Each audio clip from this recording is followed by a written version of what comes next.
पूर्णिया 22। कांग्रेस नेता निसार अहमद ने कहा कि बिहार में कांग्रेस को राजद से अलग होकर अपनी मजबूत राजनीतिक पहचान बनानी चाहिए। उन्होंने पार्टी नेतृत्व को चेताते हुए कहा कि समय रहते संगठन मजबूत नहीं किया गया तो 2031 के चुनाव में मुश्किलें बढ़ सकती हैं। जंतर मंतर प्रदर्शन का जिक्र करते हुए उन्होंने पुलिस कार्रवाई पर सवाल उठाए और कहा कि सरकार को युवाओं की आवाज सुननी चाहिए। उन्होंने कहा कि तहजीब और संस्कार का मुद्दा सभी के लिए समान होना चाहिए। उन्होंने क्या कुछ कहा, थोड़ा आप भी सुने। तो ज्ञान देने से बेहतर है एक सटीक बात बता देते हैं। कांग्रेस को इस वक्त आरजेडी को छोड़ कर करके पूरे बिहार में लड़ना होगा। अगर आरजेडी को पकड़ के लड़ा तो प्रशांत किशोर बाजी मार जाएगा 2030 में। मैं अपने कांग्रेस के बड़े लीडरों से आपके माध्यम से ये संदेश देना चाहता हूँ, क्योंकि मैं ज़मीन का आदमी हूँ, यहाँ के लोगों का मिजाज में पढ़ रहा हूँ। अगर कांग्रेस अलग नहीं लड़ा आरजेडी को छोड़ कर करके, फिर तो बुरे दिन आने के लिए तैयार रही है। बांकेपुर बता दिया, इस बात का मिसाल दे दिया कि प्रशांत किशोर का 2030 पक्का हो जाएगा यदि कांग्रेस आरजेडी के साथ रहा तो। हंगर स्ट्राइक का सोनम वांगचुक के पहले दिन से मैं पार्टी पॉलिटिक्स से ऊपर उठ करके एक नागरिक आंदोलन में मैं शामिल रहा। हर दिन सुबह निकल कर करके जो यहाँ के रेफरल मरीज हैं, जो यहाँ पे कहते हैं कि अब हमसे इलाज नहीं हो पाएगा, तो वहाँ पे जो बड़े हॉस्पिटलों में हैं, चाहे वो सफदरजंग हो, चाहे वो एम्स हो, चाहे वो राम मनोहर लोहिया हो, चाहे वो जीबी पंत हो, चाहे लोकनायक हो, इन लोगों में सबका प्रक्रिया करा के बाद 1 बजे मैं पहुँच जाता था। रोज वहाँ छोटी छोटी बच्चियों को बोलते हुए देखते थे।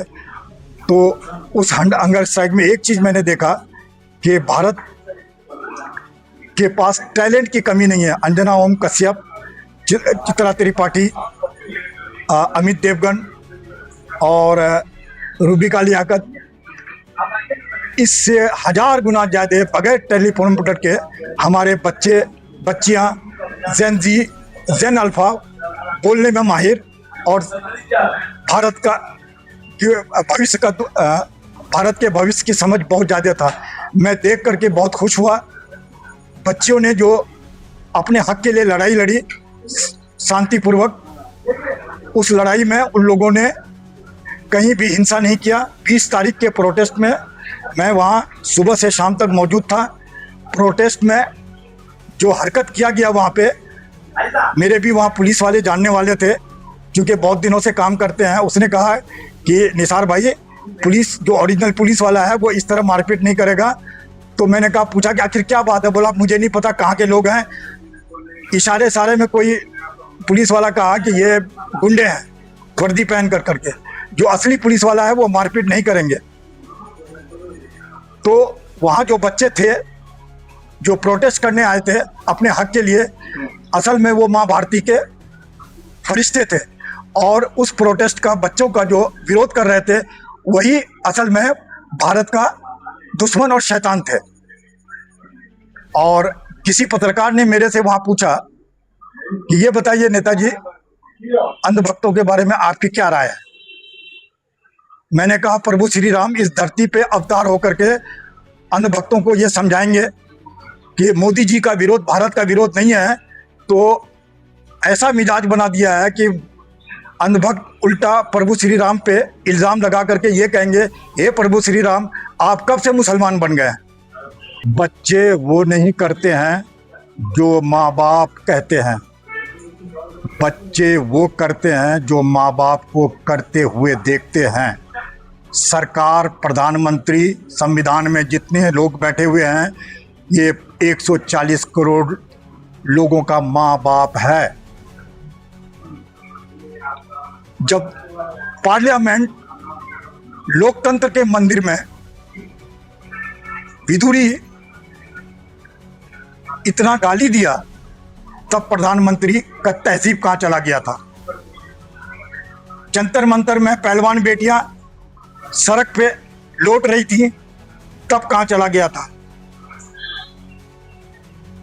हेमंता बी शर्मा, मियां मुसलमान, तब संस्कार तहजीब कहाँ चला गया था? 80-20, तब तहजीब कहाँ चला गया था? देखिए, अभी तहजीब का रोना नहीं रोए। आपने, आपके प्रधानमंत्री जी, आपके दिल को ठेस लगी है, लेकिन बच्चों को खराब किसने किया? ये भारत आपकी वजह से नहीं चल रहा है। ये भारत 140 करोड़ लोगों के माँ बाप के वजह से ये देश चल रहा है। ये तो शुक्र कीजिए यहाँ के माँ बाप जो गार्जियन है अपने बच्चों को तहजीब देते हैं। प्रधानमंत्री के बारे में इल्जाम है, उसको गालियां दिया, तो प्रधानमंत्री जी आपको भारत का 140 करोड़ लोग वोट डाल करके प्रधानमंत्री बनाया है। आपका पहला काम था संस्कार को बरकरार रखना, तहजीब को बरकरार रखना। पिछले 12 साल में झूठ और फरेब को आपने प्रमोट किया है। ये उसी का नतीजा है। आज भी कह रहे हैं आपसे दुश्मनी नहीं है भारत के लोगों को, आप प्रधानमंत्री बने रहिए, लेकिन भारत का गरिमा को, व्यक्ति की गरिमा को बचा के रखिए। कहते हैं रघुकुल सदा रीत चली आई, हमारी प्राण जाई पर वचन ना जाई। आपने कहा 15 करोड़, बाद में कहा जुमला। आपने संस्कार नहीं खराब किया। ये मुल्क है, मजाक नहीं है। आपने तो मुल्क को मजाक बना के रख दिया है। चंडू खाना है, परचून की दुकान है। आप क्या समझ रहे हैं? आपसे दुश्मनी नहीं है, लेकिन वहां पे उस कुर्सी पे, पवित्र कुर्सी पे, मुकद्दस कुर्सी पे, प्रधानमंत्री की कुर्सी का एक मुकद्दस कुर्सी है, भगवान के बाद उस कुर्सी का वैल्यू है। तो वहां बैठ करके झूठ फरेब साजिश नहीं करना चाहिए। ये भारत के आज आप कर करके सत्ता में बैठ करके एक ना एक दिन तो दुनिया से जाना है, उसके बाद बहुत मुश्किल होगा भारत को संभालना। मैं अपने तजर्बे से कहता हूं, मैं दुश्मनी से नहीं कह रहा हूं। प्रधानमंत्री जी, आपके लोगों ने, आपने वहां बैठ करके जो भारत की जनता आपसे उम्मीद किया था, कांग्रेस को वहां से 2014 में हटाया था इस उम्मीद से कि आप अच्छा कीजिएगा। खाली रोड, पुल, पुलिया, बिजली, पानी, सड़क, शिक्षा का विकास, उसको विकास नहीं बोलते हैं। असल विकास होता है ज़हनी विकास। आपने मानसिक विकास खराब कर दिया। आज मैं टोपी पहनता हूं तो ट्रेन पे चलते हैं, बस पे चलते हैं, सड़क पे चलते हैं तो घुड़ के देखते हैं। टोपी और तिलक ये भी मुकद्दस चीज है।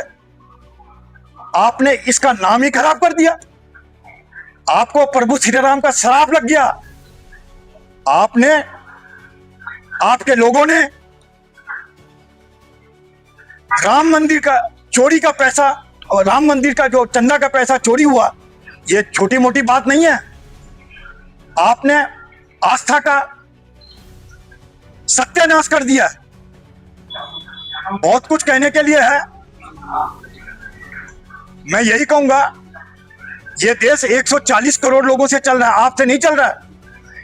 बर्दाश्त का मादा जिस दिन खत्म हो जाएगा, उस दिन कोई भी बात में सरकार बनाएगा, उसको बहुत मुश्किल होगा संभालने में। लम्हों ने खता की है, सदियों ने सजा पाई है। इसका मतलब ये होता है, मैं पूर्व कांग्रेस प्रत्याशी 22वीं विधानसभा निसार अहमद